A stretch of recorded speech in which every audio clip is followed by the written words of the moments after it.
असे उद्गार भारताची माजी राष्ट्रपती भारतरत्न डॉक्टर ए.पी.जे. अब्दुल कलाम साहेब यांचे आहेत.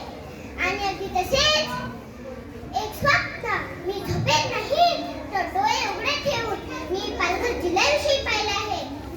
ज्या पालघरच्या मातीत मी घडले वाढले त्या पालघरच्या मातीचा इतिहास खरंच खूप शौर्यशील व गौरवशाली आहे.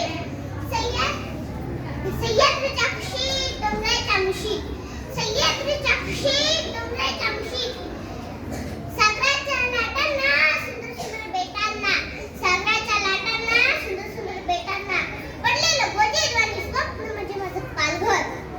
खरंच पश्चिमेला पसरलेला अथांग अरबी समुद्र त्यामध्ये खळखळत फेसाळणारी लाट धडकते थेट सह्याद्रीच्या छातीवर.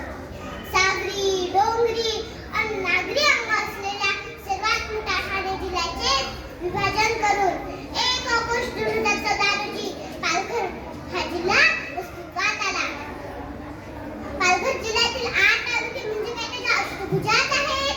प्रत्येक भुजेची एक वेगळी ताकद आणि एक वेगळीच ओळख आहे. माझ्या स्वप्नातील पालघर किती सुंदर कल्पना आहे. कसा असेल माझ्या स्वप्नातील पालघर जिल्हा? तर शांतता समृद्धी संपत्ती व ज्ञानाने परिपूर्ण असेल. कशी असेल माझ्या स्वप्नातील पालघर जिल्ह्याची संस्कृती? थोडक्यात सांगायचे झाले तर जो पोटाला शिक आहे तेवढेच खातो त्याला म्हणतात प्रकृती. जो गरजेपेक्षा जास्त खातो त्याला म्हणतात विकृती. आणि जो स्वतःची कामे करून दुसऱ्याला देतो त्याला म्हणतात संस्कृती. ही भावना सर्वांच्या मनात असेल. आणि माझ्या स्वप्नातील पालघर जिल्ह्यात शेतकरी सैनिक व स्त्रियांना आदराचे स्थान असेल. मित्रांनो, आज समाजात डोकावून पाहिले तर स्त्री व मुलींवर होणारा अत्याचार पाहून मन हेलावून जाते. माझ्या स्वप्नातील पालघर जिल्ह्यात स्त्रीविषयी आदर व सन्मान असेल.